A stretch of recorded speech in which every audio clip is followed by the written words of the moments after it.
Hey y'all, how's it going? Well, many of y'all know I've always got some sort of projects going on, if not out in the garden or just outside in general, inside.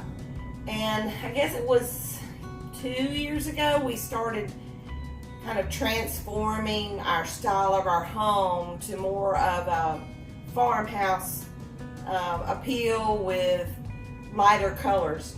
Well, this is the guest bedroom. It's pretty small. My camera's out in the hallway so you can even kind of see it, and I'll show it to you a little closer. But this hasn't changed since probably 2005. And it's just, I mean, it's nice, but a little bit of the bedspread over on that side is faded from the sun coming in through the window. Because I don't keep the shades down because I like to look out when I'm walking through the house. And it's not light. It's a pretty vibrant color. So this is the next area that I'm going to be transforming. So I thought I would just show you how I'm going to be doing that. The biggest problem I had, I mean, this room is almost a square. I think it's about, I don't know, 11 by 12. Maybe it's a little bigger than that. The bed would only fit at an angle, and I never knew what to do behind it with it kind of a weird angle like it is. Well, I had inherited a starving artist canvas from my parents, and it was the very first painting they had ever bought, and my mother gave it to me several years ago because she was changing out what she was putting in that location. And I used to have it hanging in the hall for a while.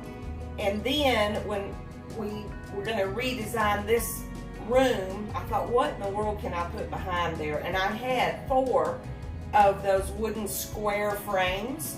It's very hard to find square frames, especially like those that are real wide. The canvas, I measured it and I thought, I could put the canvas in 2 of those, but then that left me with a weird look. If I only had those 2 back there, it just looked cockeyed.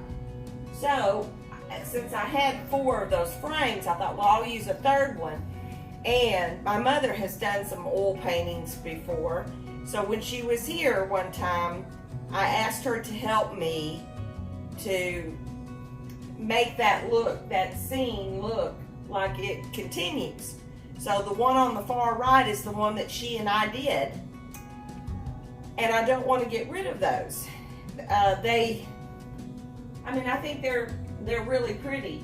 I may have to change the mats though in them because of the color that's there. That's my thinking, is I'll have new mats cut for them.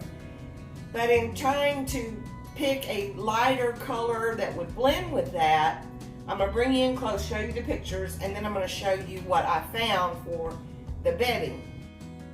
Alright, so here's the canvases. And by the way, when we built the house, I did this. It's kind of a faux wood technique. But I'm not totally crazy about blue. I love greens. And I love blue greens. But look what I found.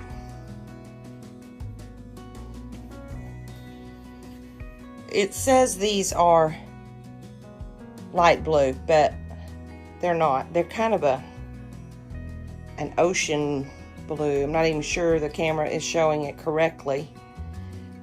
But I think it's going to look really pretty. Step back for now. With the pictures. Plus I have that, which is kind of was my inspiration. So my challenge is, I love the bedspread, and I ordered it from Steinmart. Cheap, very much on sale.